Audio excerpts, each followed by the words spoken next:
Assalamualaikum warahmatullahi wabarakatuh dan salam sayang buat semua penonton setia Nona. Cuti akhir persekolahan bagi sesi 2022-23 telah pun bermula. Sudah semestinya golongan ibu bapalah yang paling sibuk menguruskan anak-anak ketika ini. Biar pasti ramai dalam kalangan anda yang sudah mengatur pelbagai aktiviti menarik untuk dilakukan bersama yang tersayang. Semoga segala yang dirancang berjalan dengan lancar dan bagi anda yang ingin melancong dan pulang ke kampung halaman, pastikan anda mengutamakan keselamatan diri dan keluarga demi kesejahteraan bersama. Baiklah, teruskan 1 jam bersama kami untuk pelbagai pengisian bermanfaat dan penuh informasi. Kerana Nona, inspirasi wanita buat semua. Menarik di Nona minggu ini. Allah nak jadikan cerita, masa tu anak ibu, masa ibu beritahu dia cacat pendengaran dia setahun lebih kan. Now setahun 5 bulan. Ibu janji dengan dia, ibu akan ajar dia bercakap kan. On the way nak pergi ke Dungun tu, I met with a very bad accident. I coma for few days. Ibu dengar doktor cakap dengan my mother, anak you akan lumpuh selama-lamanya. Dia sebenarnya kalau kita nak buat satu-satu konsep untuk rumah, kita kena buat betul-betul ikut konsep. Baru ada suasana yang kita nak. Selama 28 tahun dah bersama dengan kita, saya tetap mendoakan rumah tangga mereka berkekalan hingga ke jannah.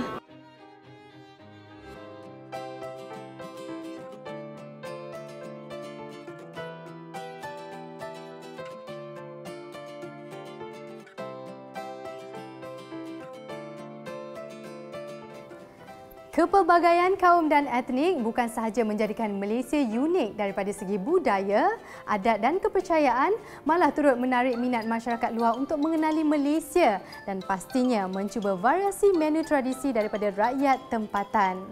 Burasa antara hidangan popular bagi masyarakat Bugis di Sabah. Menu yang berasaskan beras dan santan ini boleh dijadikan hidangan utama bagi menggantikan nasi atau ketupat. Ikuti cara penyediaan burasa dan menu asam pedas ikan parang yang enak dimakan bersamanya.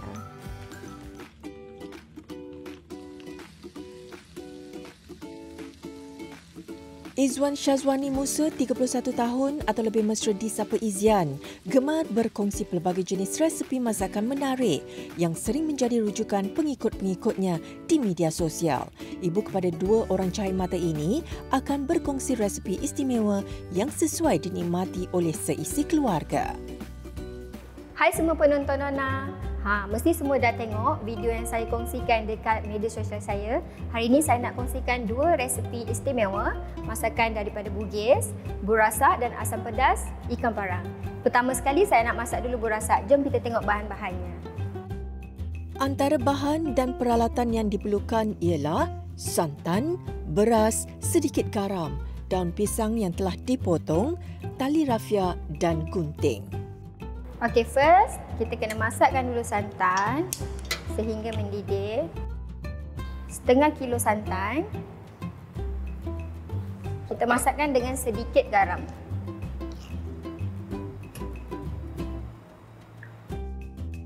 Setelah santan mendidih, masukkan beras yang telah dicuci ke dalam periuk dan kacau sehingga sebati.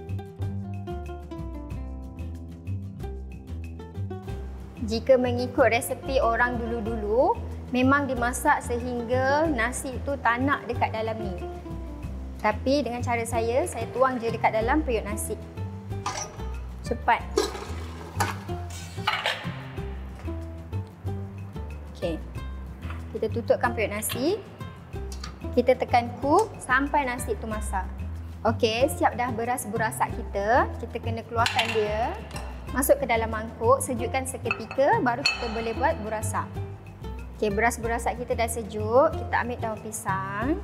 Daun pisang ni kena pilih yang muda, yang kali hijau macam ni, baru kita dapat aroma pisang tu. Aroma burasak tu memang sedap. Kita ambilkan 1 sendok macam ni. Buatkan bentuk sedikit cantik. Kita lipatkan dia. Sebab kita kena pilih daun ni supaya dia senang nak lipat lah. Dan tak terbuka bila nak direbus. Korang akan dapat bentuk yang macam ni untuk burasa. Sekejap, kalau ada lebih kita boleh potong.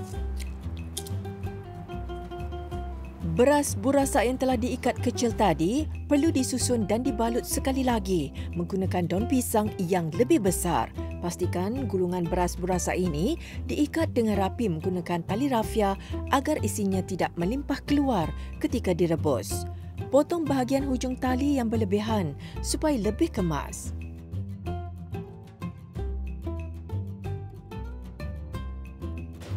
Bila air dah separa mendidih, kita dah boleh masukkan burasa yang kita buat tadi. Rebus sehingga 8 jam. 8 jam tu minimum untuk burasa tahan lama. Paling lama boleh sampai 1 minggu kita simpan untuk makan. Inilah dia hasilnya burasa yang kita dah rebus selama 8 jam. Kalau tengok color pun dah bertukar, so maksudnya dah masak lah tu kita punya burasa. Kita boleh keluarkan dia. Setelah selesai direbus, keluarkan burasa daripada periuk dan buka ikatannya. Asingkan burasa daripada daun pisang dengan cermat sebelum dihidangkan. Bau dia wangi, bau daun pisang. Ini hasil dia sangat cantik. Sedap juga dimakan bersama serunding. Selamat cuba. Kalau makan burasa, wajib makan dengan asam pedas ikan parang. Jom kita tengok bahan-bahan untuk masak asam pedas ikan parang. Antara bahan yang diperlukan untuk menu asam pedas ikan parang pula ialah ikan parang, tomato, bunga kantan, kacang bendi, asam jawa dan cili kisar. Manakala bahan-bahan untuk dikisar, bawang putih, bawang merah, halia, kunyit hidup, lengkuas, serai dan belacan. Bila rasa minyak dah panas, kita boleh masukkan bahan yang dikisar tadi. Bawang putih, bawang besar, halia semualah. Masukkan bahan kisar ke dalam kuali dan tumis. Gunakan api yang sederhana ketika menumis supaya bahan-bahan masak dengan sempurna. Setelah bahan-bahan tersebut pecah minyak, masukkan pula sedikit cili kisar dan masak sehingga naik bau. Lepas dah siap, kita boleh masukkan ikan parang kita. Ikan parang ni boleh masukkan dekat dalam ni. Ada juga orang yang tanya, boleh ke kalau kita gantikan dengan ikan lain macam ikan tenggiri ke, ikan mayung ke, ikan kembung, ikut suka. Tapi kalau ikut tradisi Bugis, memang kita menggunakan ikan parang. Kita masukkan air asam jawa. Air asam jawa yang lebih tadi tu, kita boleh masukkan. Okey, selepas 20 minit, ikan kita pun dah separuh masak. Kalau kita tengok dah cantik dah macam ni. Dah masaklah ikan tu, kita boleh masukkan penambah aroma lagi untuk asam pedas. Kita masukkan daun kesum. Daun kesum ni korang lagi banyak lagi sedap. Masukkan juga bunga kantan yang telah kita hiris-hiris tadi. Lepas tu kita masukkan bende. Bende ni ikutlah nak letak boleh, tak nak letak boleh. Ada orang tak suka. Masukkan juga sedikit garam. Ikut kemasinan. Biarkan kuah asam pedas mendidih dan masak sehingga 20 minit sebelum sedia untuk dihidangkan. Siap dah asam pedas kita. Kita boleh taburkanlah dengan hirisan dan juga daun kesum. Selamat mencuba. Bagi anda yang sukakan kelainan, hidangan burasak bersama asam pedas ikan parang adalah antara menu yang menarik untuk dicuba. Makanan tradisi masyarakat Bugis ini turut sesuai dihidangkan semasa musim perayaan atau sebarang majlis kerakyatan.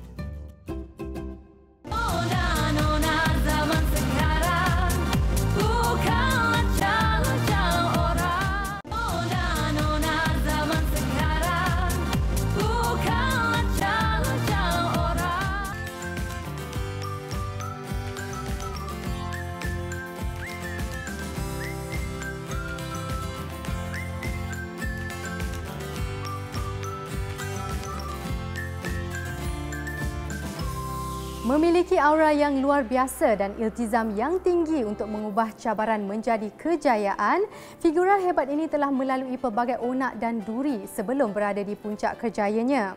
Pernah terlibat dalam kemalangan jalan raya yang hampir meragut nyawanya, Datuk Faridah Hanim Harum atau Ibu Hanim tidak langsung menjadikan ujian yang dihadapinya sebagai alasan untuk beliau berhenti menungkah arus kemampuan diri.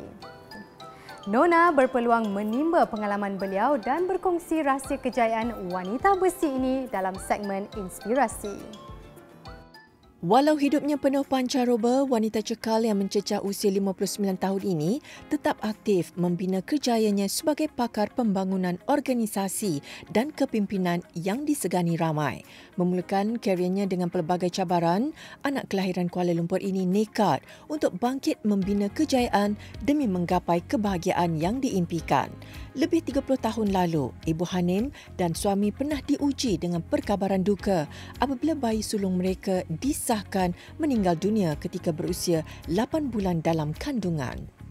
Pada perjalanan tahun pertama perkahwinan tu, nak dapatkan anak lah sebab dia pilot. So, naklah ada anak-anak yang boleh jadi pilot ke, all that lah kan. So, Alhamdulillah, ibu pregnant. Lahirkan anak, doktor kata anak ibu dah meninggal. Alhamdulillah dapat anak yang kedua, Farah Anissa. She's now married, ada baby. Lepas tu suami kata dia nak anak lelaki. Alhamdulillah lelaki seperti yang diinginkan lah. Cuma kita heran lah sebab bila umur dah setahun lebih, dia macam tak respon dekat ibu. So ibu hantar dia ke Kuala Lumpur, hospital besar buat full check up. Bila kita buat full check up, baru kita realise rupanya anak ibu yang setahun 2-3 bulan tu dilahirkan cacat pendengaran.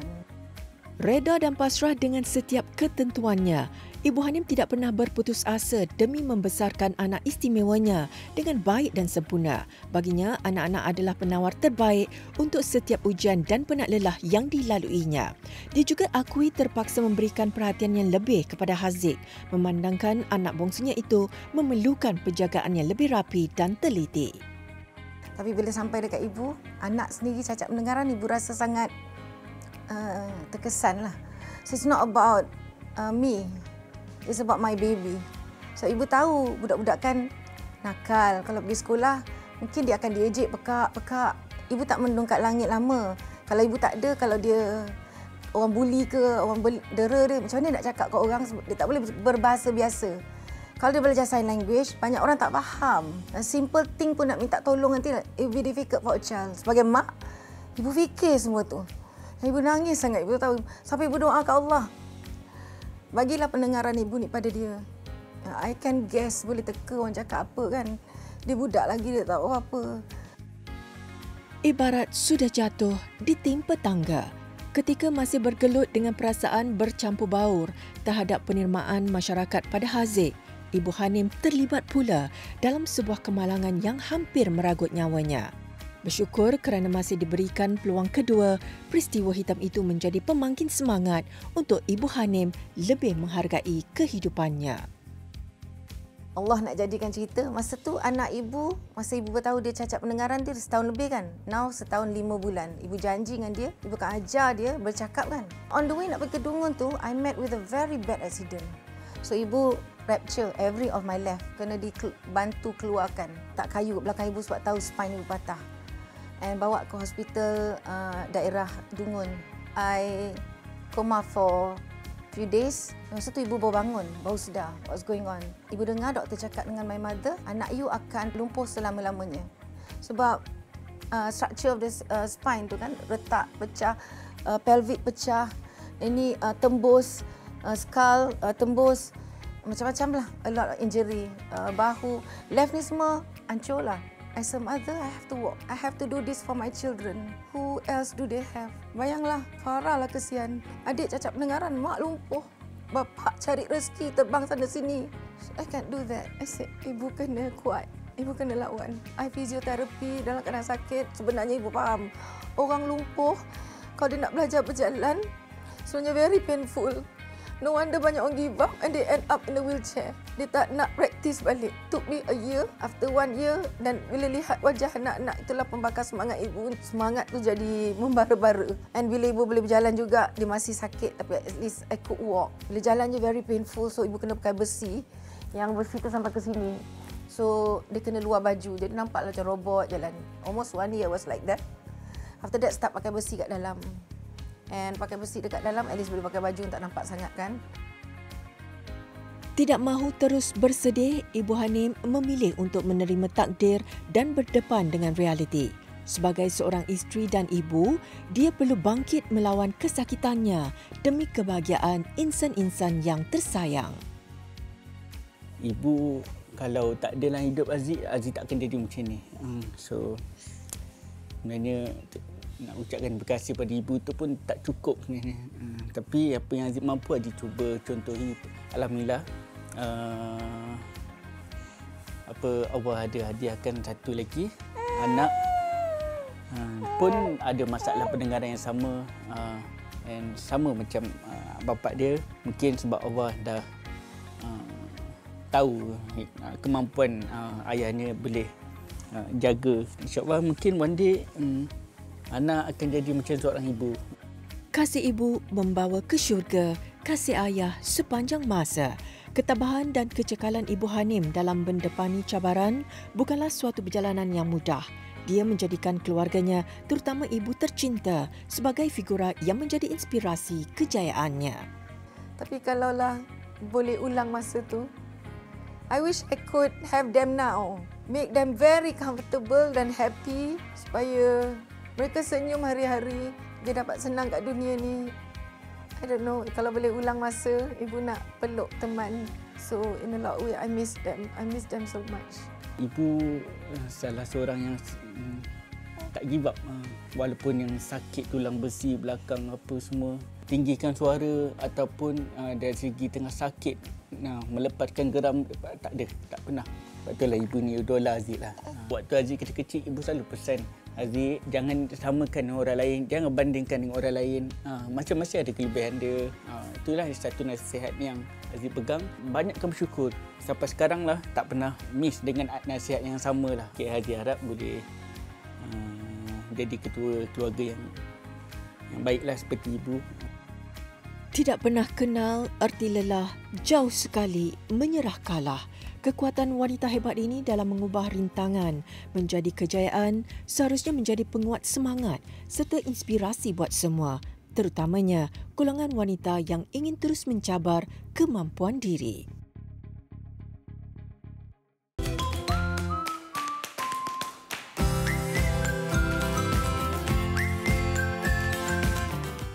Minggu ini, Nona bersiaran dari Classic Touch Villa yang terletak di Padang Jawa, Selangor. Berada di lokasi strategik dan berdekatan dengan tarikan popular ICT Shah Alam memberi kelebihan buat pengunjung yang datang ke sini. Turut sesuai dijadikan sebagai lokasi pelbagai majlis atau aktiviti korporat, villa dengan dekorasi tradisional kontemporari ini turut menyediakan ruang dan kelengkapan untuk bersantai bersama keluarga dan teman-teman. Kolam renang peribadi serta pemandangan landscape yang menghijau pasti mampu menggamit kenangan dan mampu membangkitkan suasana seperti bercuti di kampung.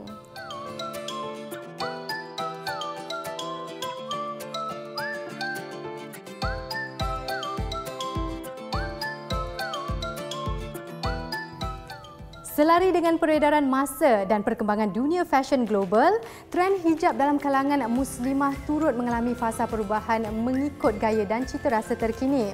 Memilih tudung untuk digayakan bukan hanya kerana terpengaruh dengan style semata-mata, tetapi perlu mengambil kira keselesaan dan sesuai dengan pakaian selain situasi atau majlis yang ingin dihadiri.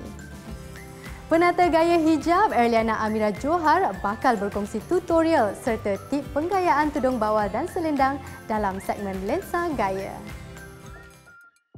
7 tahun berada dalam industri fashion, nama Elmira semakin dikenali oleh peminat fashion terutamanya dalam kalangan hijabista. Okay, bagi saya pentingnya pemilihan gaya tudung kerana kadang-kadang kita ada kesilapan dalam memilih corak tudung ataupun material dan juga pakaian kita dan juga bentuk muka kita. Contoh baju kita dah bercorak, bermotifkan bunga ataupun apa-apa saja motif. Janganlah kita dipadankan dengan tudung yang bercorak pula. Pelik pula macam tu. Jadi kita padankan dengan tudung yang plain ataupun ada batu-batuan supaya kita nampak macam subtle, tak keterlaluan. Kenapa saya pilih turban? Okey. Satu, bila kita tengok baju dia, kita nampak bahagian leher dia, bahagian sini dia orang kata high neck lah. Untuk gaya turban, kain selendang perlulah dibahagi kepada dua bahagian dan pinkan selendang di bahagian belakang leher. Kemudian, bahagian kanan tudung perlu digulung dan dililit di atas sanggul kepala. Seterusnya, pinkan lebihan kain menggunakan jarum peniti. Lakukan kaedah yang sama di sebelah kiri dan selitkan lebihan kain agar lebih kemas. Penggayaan turban sesuai untuk kalau macam kita ada event-event. Actually untuk bridal pun boleh juga sebab memang banyak juga permintaan sekarang. Casual pun boleh juga kalau kita nak pakai turban.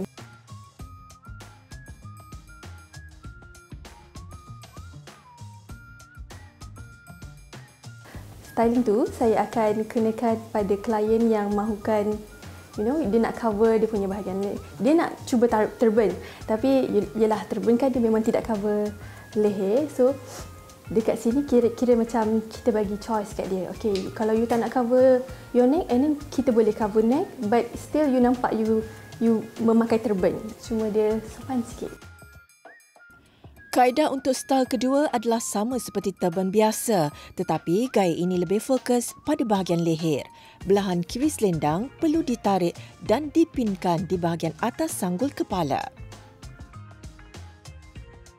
Style macam ni sesuai mana-mana pun boleh.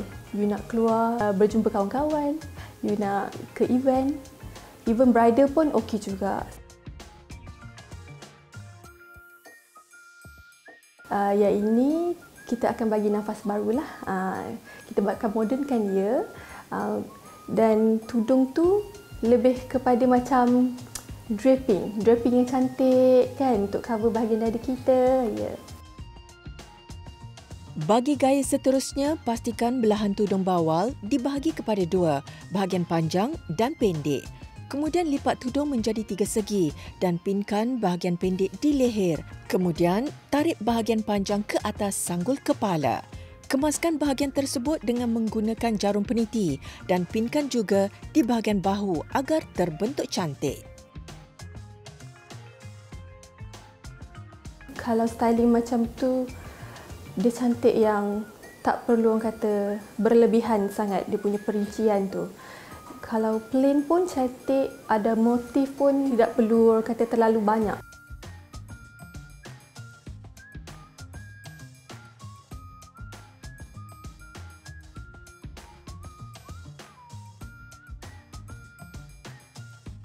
Okey, untuk gaya keempat ni saya akan startkan owning yang a bit loose sikit untuk model kita ni. Style ni boleh je untuk apa-apa bentuk muka pun sesuai je untuk styling ni. So saya akan ambil bahagian hujung tudung. Kita tinggalkan sikit lah bahagian tepi. Penggayaan selendang yang lebih longgar sangat sesuai buat wanita yang mempunyai bentuk muka yang lebar. Menggunakan kain lembut seperti chiffon, selendang ini perlu dibahagi kepada dua bahagian iaitu sebelah pendek dan panjang. Ambil bahagian kain yang pendek dan lilit untuk menutup bahagian leher serta kemaskan dengan jarum peniti. Bahagian kain selendang yang panjang pula ditarik ke atas kepala dan biarkan longgar serta beralun. Jangan lupa untuk pinkan di bahagian tepi telinga supaya lebih kemas dan selesa.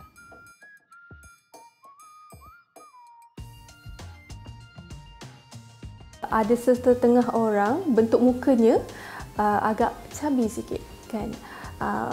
Sama ada dia bentuk square ataupun dia bulat. Okay, style owning loose ni memang sesuai sangat.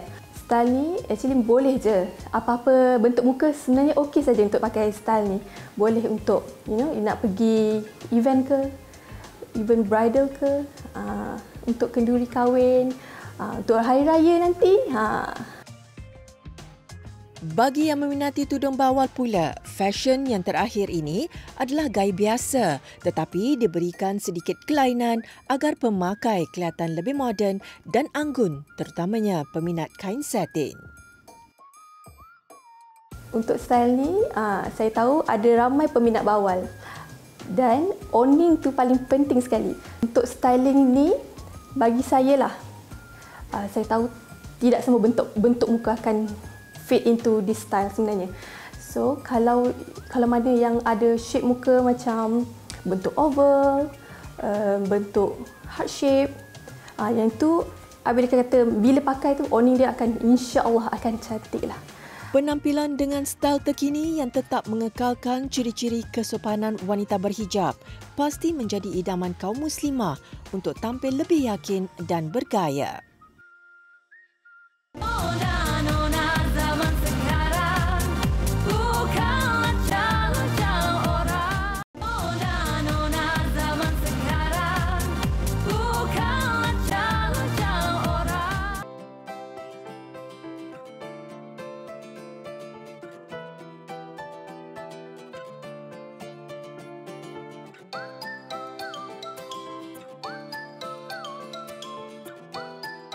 Orang jauh dikenang-kenang, hanya terkenang pada yang satu.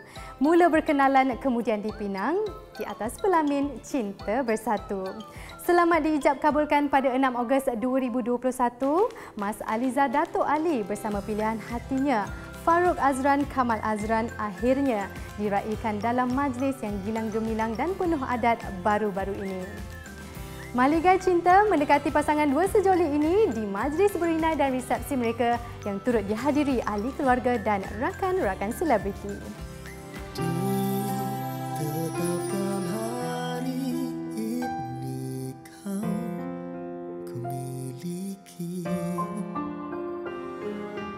di genggam erat tangan jangan kau lepasi.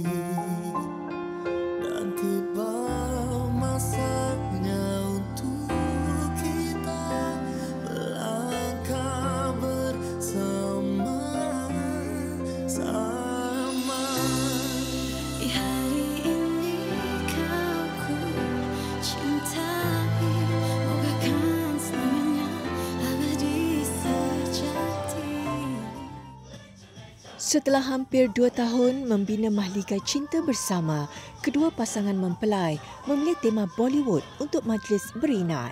Pelamin yang dihias dengan kuntuman bunga berwarna merah hati, jingga dan ungu menaikkan lagi seri majlis. Diiringi dengan dendangan muzik dan tarian Bollywood, si cantik manis Mas Aliza Dato' Ali anggun melangkah dalam persalinan busana serba merah untuk diraikan bersama pilihan hatinya, Farouk Azran Kamal Azran.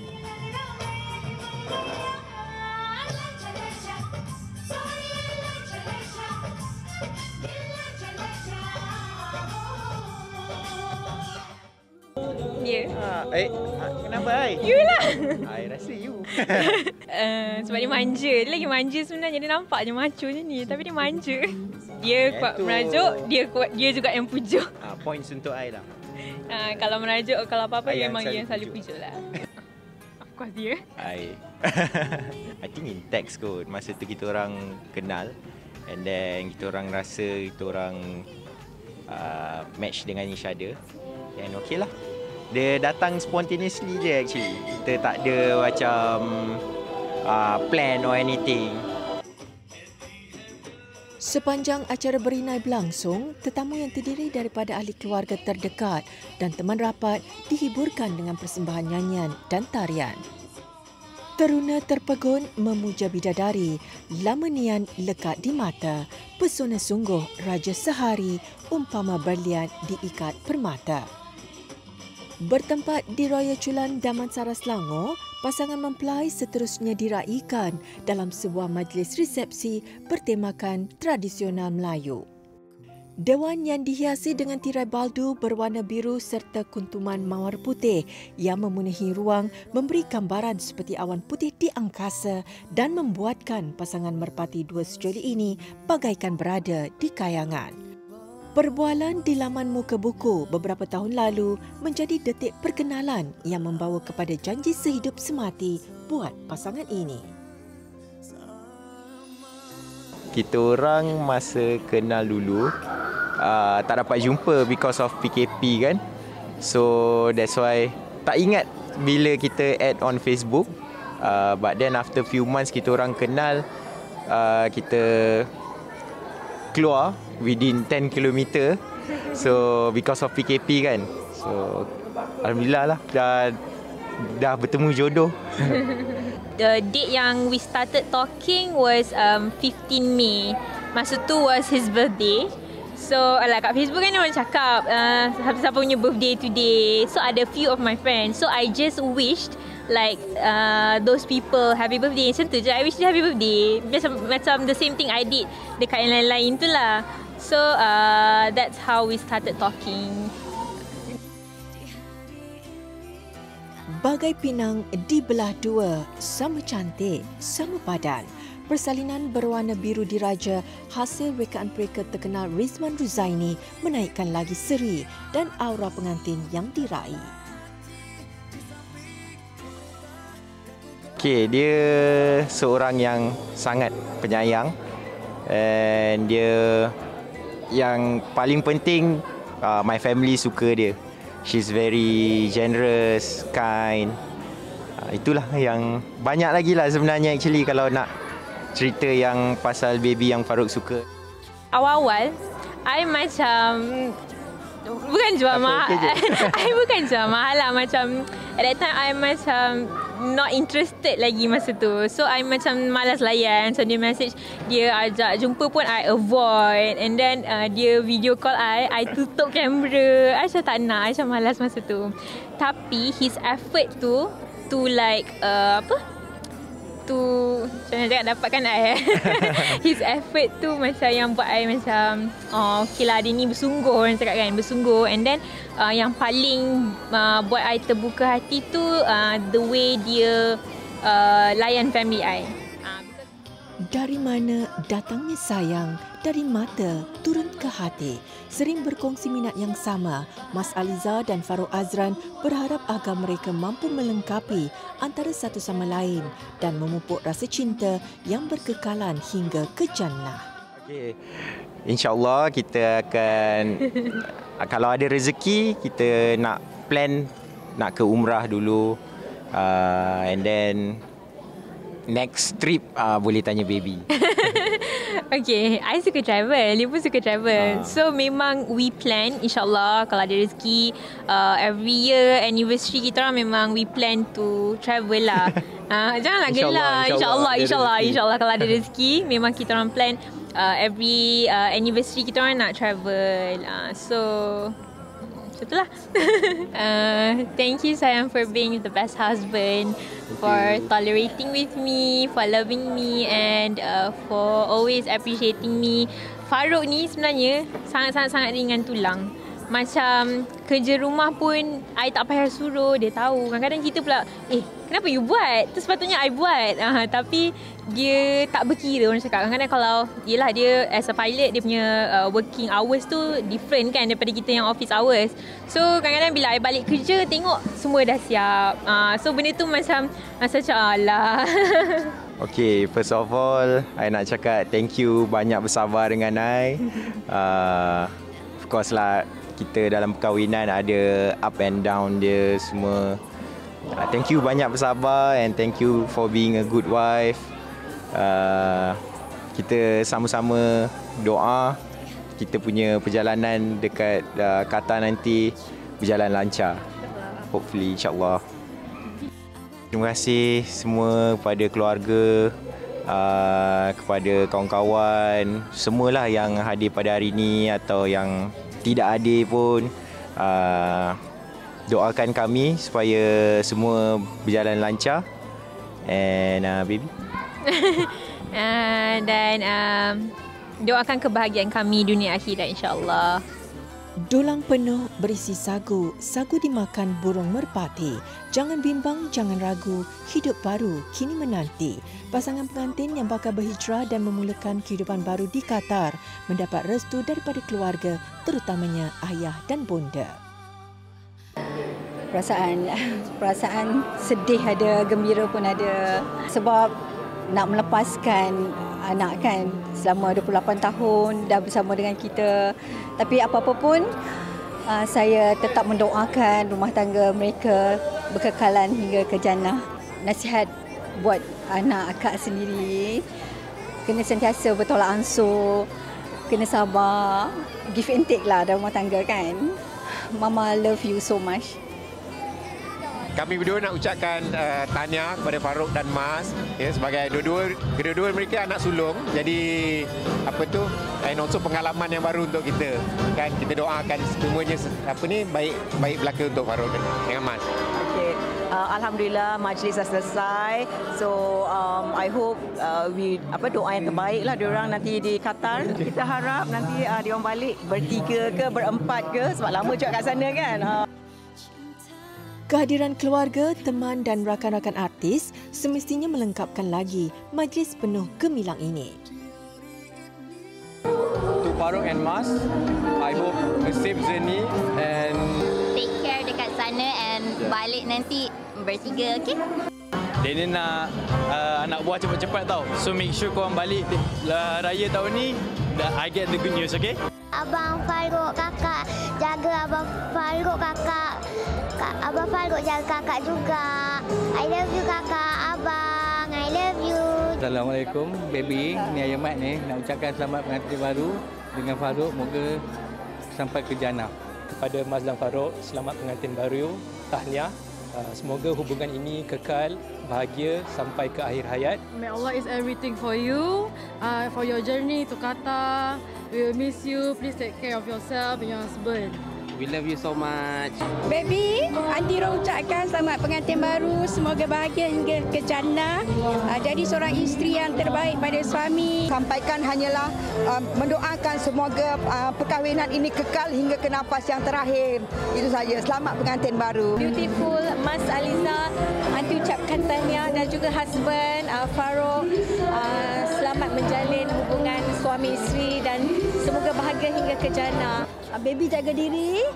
Yalah, dia tak pernah berbicara dengan mama dia daripada kecil kan. Suddenly nak kena berhijrah ke luar negara kan. Semoga Allah memudahkan segala-galanya. Selamat pengantin baru, semoga bahagia ke anak cucu. Amin amin ya rabbal alamin. Selamat pengantin baru dan ingat ini satu perkahwinan, ia satu buku. Kita mula dengan satu, kita berakhir dengan satu. Semoga ikatan murni ini akan berkekalan sehingga ke jannah, insya-Allah. Amin. Dan tahniah kepada sahabat saya Datin Hajah Mas Anizan kerana telah menerima menantu.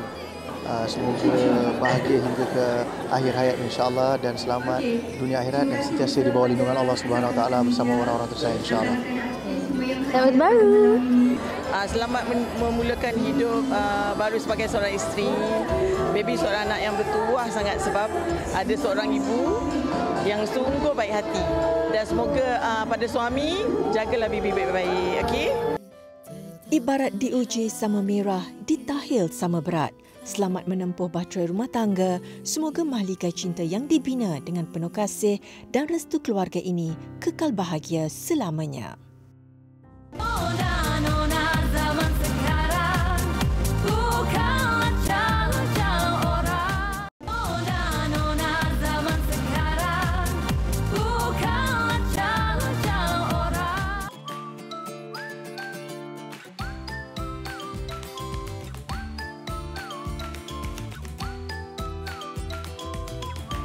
Pemilihan konsep dekorasi bagi sesebuah kediaman harus mengambil kira pelbagai aspek seperti penggunaan warna dan susun atur ruang agar dapat mewujudkan suasana yang tenang dan nyaman.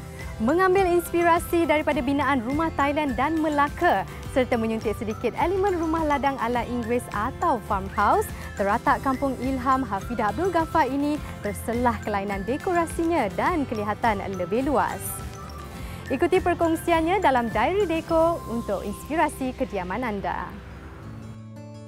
Diary Deco minggu ini mengintai kediaman banglo 4 bilik dengan keluasan 1,540 kaki persegi. Dibina pada November 2020, lokasinya terletak di sebuah kampung di Masjid Tanah, Melaka.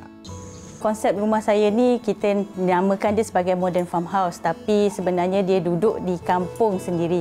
Saya adaptasi rumah ni sebenarnya daripada konsep sedikit daripada rumah Melaka dan juga orang kata daripada edisi Thailand tu sendiri. Dan dia sebenarnya sinonim saja dengan rumah Melaka sebab kita mempunyai tangga ataupun lebih sinonim dekat Melaka ni kita panggil dia serambi. So bermaksudnya di luar rumah saya ni mempunyai satu serambi yang tinggi yang mempunyai tangga. Rumah Thailand tu sendiri dia sinonim juga ada tangga. So saya adaptasi sedikit daripada rumah Thailand dan rumah Melaka tu sendiri untuk terapkan dalam sini. Susun aturnya cukup mengujakan tatkala kaki melangkah masuk ke kediaman ini dan sudah tentu ada ruang yang menjadi kegemaran pemiliknya. Kalau ikut dekat dalam rumah ni, kita ada dua hotspot. Ada satu Fox Fireplace. Minat sangat. Dia sebenarnya kalau kita nak buat satu-satu konsep untuk rumah, kita kena buat betul-betul ikut konsep. Baru ada suasana yang kita nak. So, material dia sendiri pun saya minta saya nak macam ni, saya nak macam tu, saya nak batu. Siap saya sanggup beli cari kayu dia ala-ala nampak macam tu. Untuk yang hotspot kedua pula, saya mempunyai ruang TV, ruang family saya. Yang mana saya pilih konsep bandar. Bandar tu dia ibarat macam satu pintu. Biasanya orang buat bandar ni dekat dalam kitchen. Macam saya pilih bandar tu untuk diletakkan di ruangan TV. So maksudnya kalau dibuka, di dalam tu lah TV saya. So sebab apa saya pilih bandar untuk TV tu? Satu, untuk tujuan keselamatan. Andai kata rumah anda sendiri ada anak-anak kecil ataupun kalau ada keramaian, ada tetamu datang, ada anak-anak kecil orang lain pun datang, TV anda selamat di dalam tu. Bermaksud kalau ditutup, dia adalah sebuah kabinet buku. Memang takkan orang tahu ada TV kat dalam. Orang kata surprise. Rona putih mampu memberi gambaran luas. Suasana malam segar ini juga memberi lebih ruang untuk berkarya apabila mahu bertukar-tukar tema. Hafidah turut berkongsi beberapa tip bagi mereka yang menggemari dekorasi warna cerah ini. Tema putih ni siapa-siapa memang kalau dengar seram. Sebabnya dari segi penjagaannya, kebersihan kita nak kena sentiasa lap. Mungkin orang takut tema putih ni bila ada anak kecil. Tips saya untuk mereka lah, tentukan konsep rumah dan juga ruang mana yang nak diadaptasi atau diolah. Sekarang ni kita ramai share. Ada sahaja dekat market produk-produk yang boleh untuk kita polish balik perabot untuk dapatkan colour putih tu sendiri. Andai kata ada anak kecil, tak ada masalah. Benda ni semua bermula daripada didikan di rumah. Kalau andai kata kita sebagai ibu bapa yang mementingkan kebersihan, yang mementingkan kekemasan, jadi anak-anak itu sendiri mungkin boleh dilatih daripada awal, daripada kecil lagi untuk menjaga sama-sama kebersihan dan kekemasan rumah tu sendiri. Dapur juga antara kawasan penting sesebuah kediaman. Bagi mereka yang gemar bersantai bersama keluarga, pastikan susun atur dan pemilihan perabotnya mesra tetamu. Interiornya saya mengambil sedikit sentuhan daripada English modern farmhouse. Jadi sesuailah dengan keadaan kampung. Yang kata orang ada ciri-ciri lah orang kata duduk kat kampung. Kalau kata modern farmhouse ni pun kalau dekat di negara luar sendiri tu pun memang suka sangat dengan tema farmhouse ni. So saya adaptasi sikit bahagian interior tema farmhouse iaitu tema English dan luar tu sendiri lebih kepada tradisional. Selain pemilihan tema yang sesuai, faktor bajet juga mesti dititik beratkan apabila mahu mengubah suai ruang impian. Jika bijak merancang, pasti memberi hasil yang memuaskan. Sebelum anda dapat kunci rumah, tentukan dulu konsep. Kemudian, tentukan ruangan mana dulu yang anda perlu touch up. Saya sendiri akan selesaikan di bahagian ruang tamu ataupun ruang TV sebab itu adalah ruang utama sesebuah rumah. Orang kata nadi sebuah rumah. Tentukan bajet, perabot apa yang saya nak guna, tempat mana yang perlu saya dapatkan perabot tu dalam golongan harga yang berpatutan. Contohlah, anda mempunyai bajet yang seumpama itu, mungkin RM5,000, RM10,000. Tak ada istilah untuk kita mendekor satu-satu rumah tu terhad. Perlu ke nak hire ID tempatan? Sekarang ni untuk hire ID sahaja sesebuah rumah makan ribu-puluh-ribu. Jadi orang kata dengan ada knowledge daripada grup-grup yang mungkin kita boleh share dengan kawan-kawan semua, untuk kita dapat idea sendiri, konsep kita sendiri tak ada masalah. Tidak salah melakukan transformasi untuk kediaman anda asalkan ianya berbaloi dan memberi keselesaan.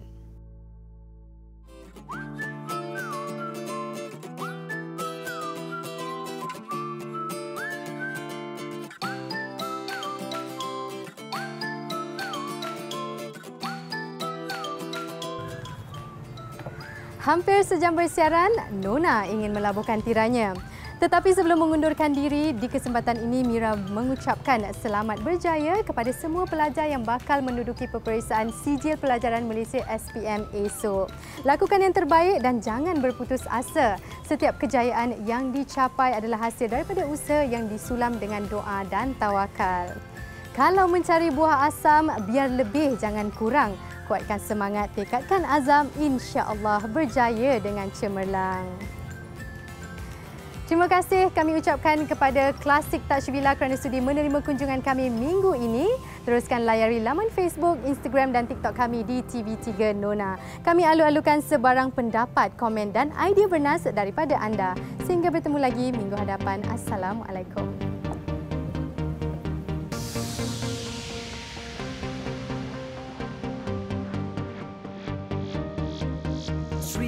Sri Kandi masa kini, yang bekerja ya juga ibu dan istri, cabaran ditangani